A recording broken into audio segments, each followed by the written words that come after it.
I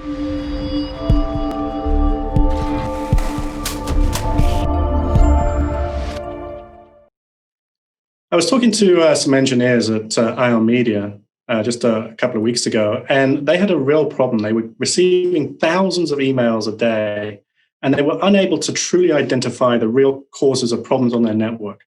So I sat down with the engineers, and we fleshed out a plan. We were going to put a proof of concept in using Mosaic to build a system where they could actually quickly and easily identify problems in their network and be able to identify when they were off air, when there was problems that would potentially put them off air, and be able to get them back on air quickly, and so that they could generate revenue from those services. And so within one day, we had Mosaic into Ion Media.